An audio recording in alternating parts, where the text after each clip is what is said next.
Wat 'n voorreg om u vanmôre te begroet in die naam van Jesus Christus met ons eerste samekoms vir die jaar. En ons vertroue is dat u hart brandend is. Daarom gaan ek u bedien vanoggend op die onderwerp gesag. Gesag opgeteken in Efese 1 vers 3 tot 6. Geseënd is die God en Vader van ons Here Jesus Christus, wat ons geseën het met alle geestelike seëninge in die hemele in Christus. Soos hy ons in hom uitverkies het voor die grondlegging van die wêreld, om heilig en sonder gebrek voor hom in liefde te wees.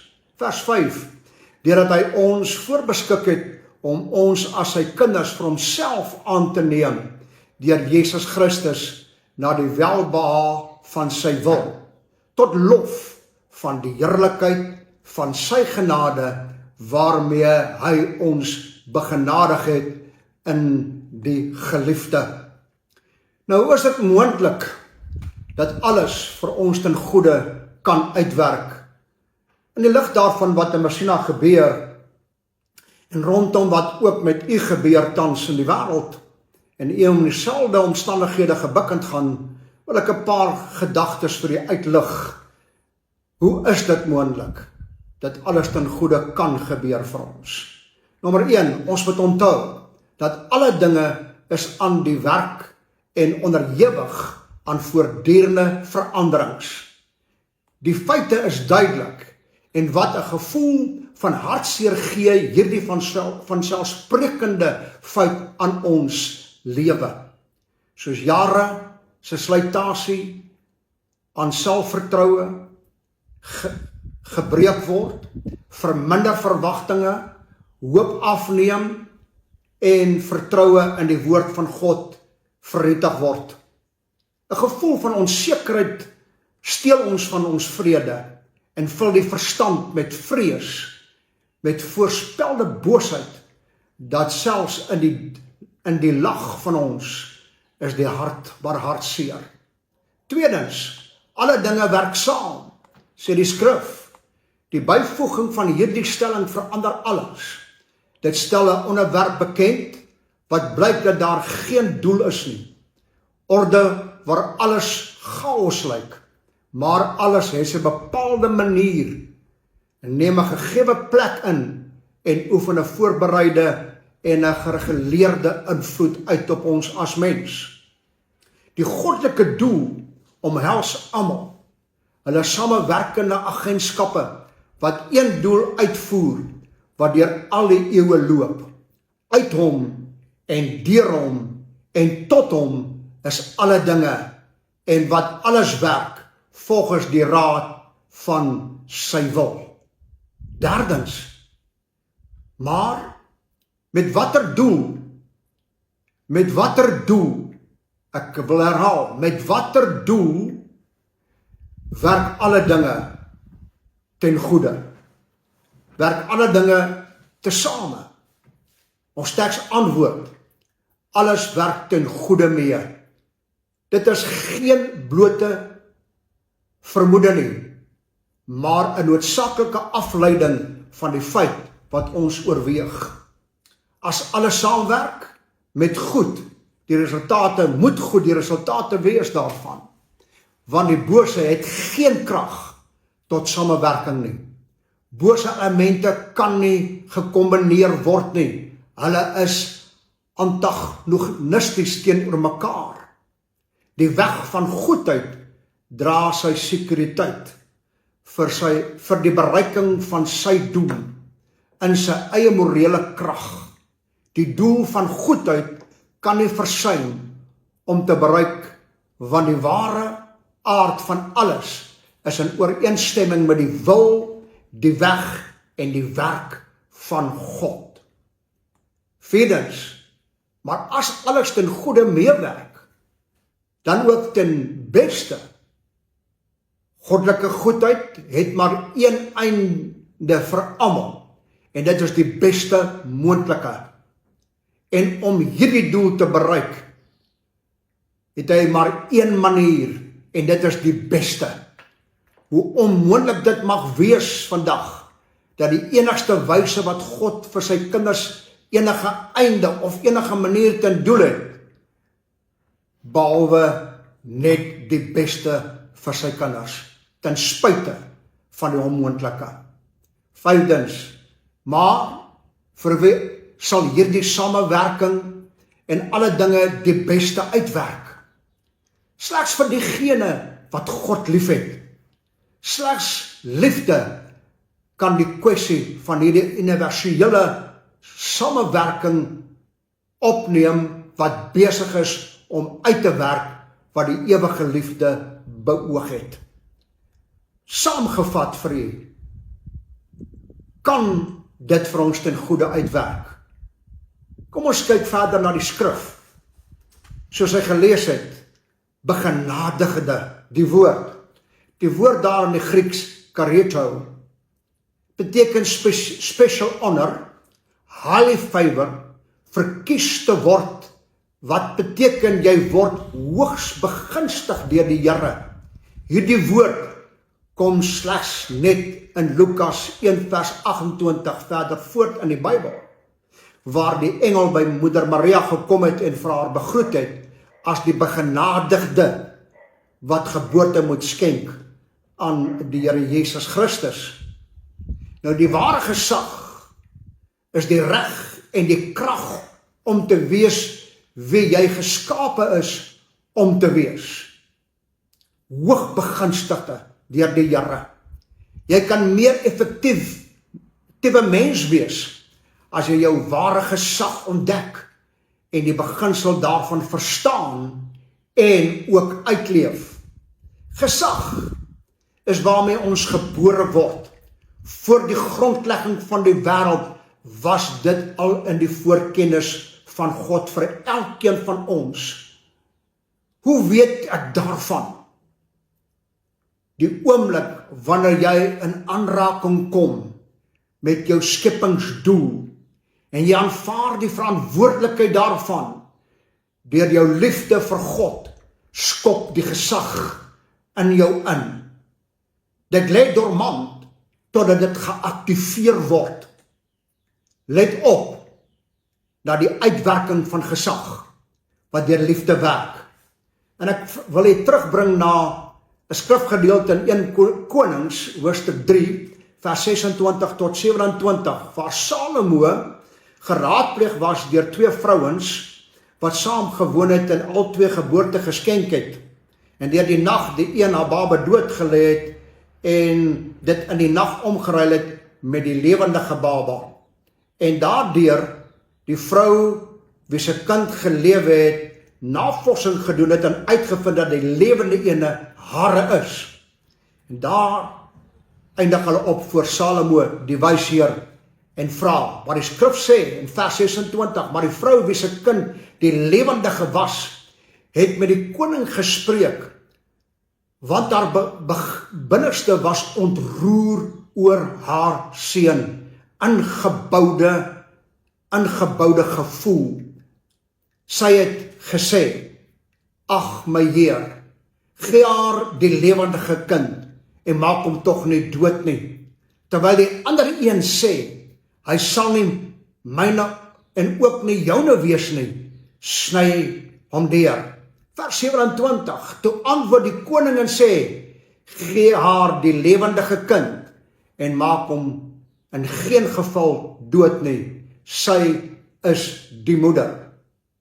Die liefde vir God, wat mens ontwikkel, selfs ook in die donker tydperk van jou lewe, en wat ook tans gebeur in Messina, en ook in die persoonlike lewe, en almal wat na my luister op Facebook, wil ek aandag daarop vestig, dat jou liefde vir God nooit mag kwyn nie, want dit bring waarheid, die ingebore gesag na vore, wat in die voorkennis van God was voor die grondlegging van die aarde.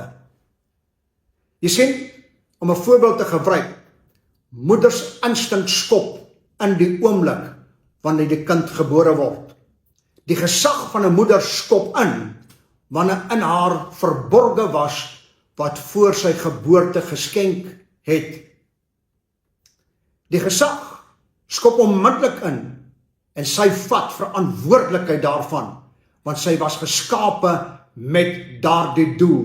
Sy was nie opgelei vir dit nie, maar sy is geskape met daardie doel van gesag, en sy vat onmiddellik verantwoordelikheid oor daardie kind. Genesis 3 vers 20, kom die profetiese woord, en die mens het sy vrou Eva genoem, omdat sy moeder geword het van alles wat lewe.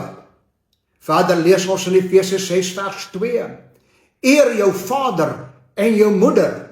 Dit is die eerste gebod met 'n belofte. Jy sien, hierdie gebod is maar slegs die 5de gebod in die 10 gebooie, maar die eerste wat 'n belofte daaraan koppel. Dit word deur die Jode gereken die gewigtigste van die gewigtigste gebooie van die wet, en die beloning van wat daaraan toegeken word, is lengte van dae. Die ontdekking en toepassing daarvan verleng jou dae. Dis die gesag wat God in ons geplaas het, voor die grondlegging van die aarde. Ontdek dit, eer jou vader en jou moeder, en jou dae word verleng. Dit is hierdie gesag van God in jou, wat jou 'n langer leeftyd gee. Baie wonderlik om daaraan te dink. God maak nie dood nie. Die gesag is in jou hand om dit bepaal, om jou lewe te verleng. Gesag is die sleutel tot vervulling van effektiewe lewe. Die middel tot behoorlike funksionering in hierdie lewe, en die waarborg van sukses. Gesag is die wet van maksimum prestasie. Dit is ook die middel van kragtige positiewe invloed in ander mense se lewens. As gesag al hierdie dinge dan is dit noodsaaklik vanoggend dat ons almal hierdie kritieke waarheid verstaan. Hoor my vanoggend, my vriend, verstaan dit wat God in jou gedeponeer het. Jy sien, ware gesag is selfmanifestasie. Tensy jy weet dat jy gemagtig is om in die lewe te doen, sal jy altyd 'n mate van ontevredenheid, onsekerheid, frustrasies en selfs woede oor die omstandighede ervaar. Jy is uniek ontwerp vir wat jy gebore is om te doen deur jou gawes, vermoëns en persoonlikheid, maar nie saak wat mense jou in die verlede oor jou potensiaal vertel het nie. Hierdie potensiaal is in die mens gedeponeer vir een doel. Ek lees vir jou in Efesiërs 1 vers 6. Tot lof van die heerlikheid van sy genade, waarmee hy ons begenadig het in die geliefde. Jy sien, die oomblik wanneer jy jou fokus verskuif na God se belange, meer as na jou eie belange, begin dinge in plek kom. Die oomblik wanneer jou fokus verskuif weg van die omstandighede, maar na die antwoord in die omstandighede, dan begin hierdie dinge in plek kom. Vir dinge om in plek te kom, sal daar omstandighede wees, my vriend, wat jou sal laat voel, jy is uit met God. Maar hou goeie moed, jou liefde vir God, en die versekering, dat die doel van God is, dat alles ten goede vir jou sal uitwerk. Ek lees vir ons 2 Timoteus 3 vers 10 tot 5. Maar jy het my navolger geword in leer, sê Paulus aan sy seun Timoteus, sy geestelike seun. Jy het my navolger geword in leer, in lewenswandel, in my planne, geloof, lankmoedigheid, liefde, lydsaamheid. Vers 11, vervolginge, lyding, soos my te beurt geval het in Antiochië en Iconium en Lystra. Wat 'n vervolging het ek nie al verdra nie. En hoor baie mooi, en die Here het my uit almal verlos. Dis God se hart vir jou, ten spyte van jou omstandighede, ten spyte wat op die myn vandag of Vrydag gebeur het, ten spyte van die swart wolk wat oor Messina hang, ten spyte dat ons mense gaan verloor, is my hoop daarop, dat ons die evangelie, die koninkryk van die evangelie, van die koninkryk sal uitdra, na elke stad waarheen ons gaan. In vers 12, en almal wat ook godvrugtig wil lewe in Christus Jesus, sal vervolg word.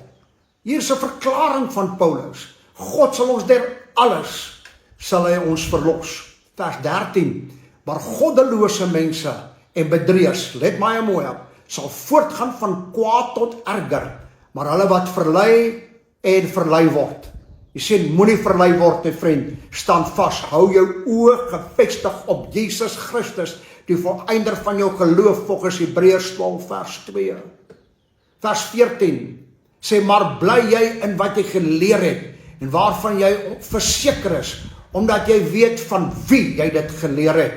Onthou, van dit wat jy geleer het by my, dra dit uit, verkondig dit, moenie 'n kerk soek, die plante self vir die Here, so die koninkryk uitgebou word met waarheid. Vers 15, en dat jy van kleins af die heilige skrifte ken, wat jou wys kan maak tot saligheid, deur die geloof in Christus Jesus.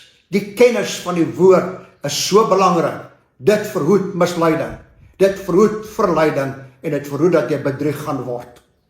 En die gedagte, dat as die vervolging kom en jy voel, jy's uit lyn uit met God, sê die woord van die Here, ten spyte van alles, vir Paulus het God maar uit alles verlos.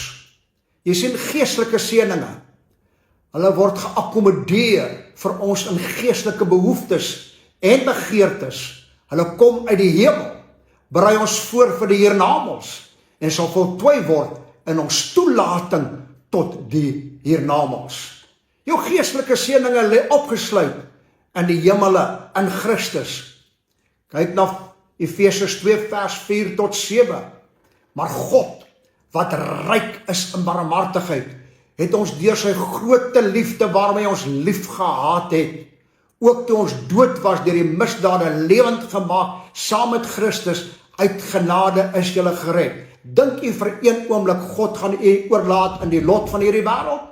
Nee, my vriend, as God ons dan gered het uit hierdie verkeerde wêreld, uit al ons misdade uit, en hy ons opgewek het en ons genade gegee het, hoeveel te meer in hierdie tyd sal hy dit aan ons betoon. Vers 6, en saam opgewek en saam laat sit in die lewe in die hemele in Christus Jesus. Waar is ons seëninge opgesluit?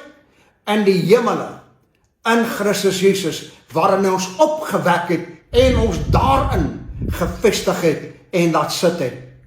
Vers 7, sodat hy in die eeuwe wat kom, kan betoon die uitnemende rykdom van sy genade in goedertierenheid oor ons in Christus Jesus. So wat ook al gebeur, my vriend, vir die toekoms wat voorlê, vir die tydperk wat voorlê oor u lewe, en oor wat dinge wat met u gebeur het tans, en nog gaan gebeur, moet ons by uitnemend die rykdom van sy genade en sy goedertierenheid wat ons in Christus het, tentoonstel in die wêreld.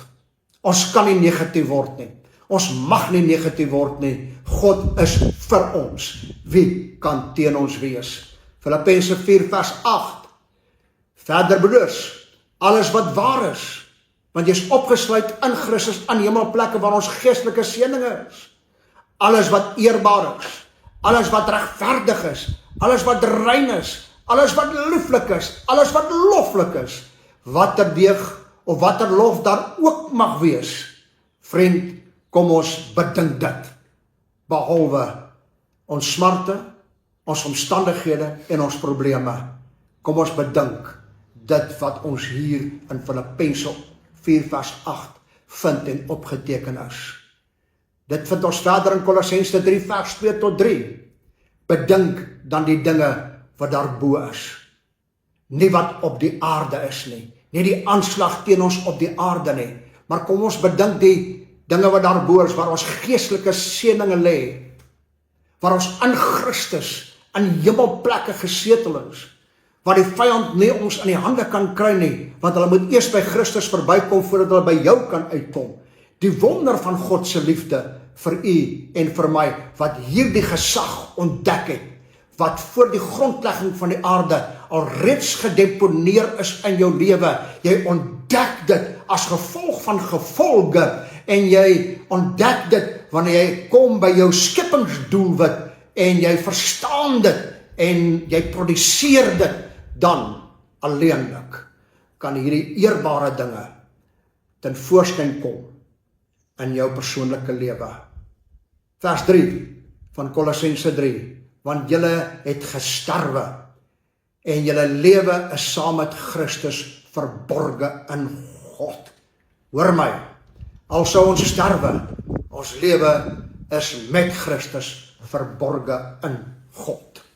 Ek wil daarmee afsluit vanmôre, om die aan te moedig, om nie links of regs te kyk nie, maar let op Christus Jesus, die volëinder van jou geloof, wat die gesag gedeponeer het voor die grondlegging van die wêreld, om vir jou dit moontlik te maak, om met gesag vandag oor jou omstandighede op te tree.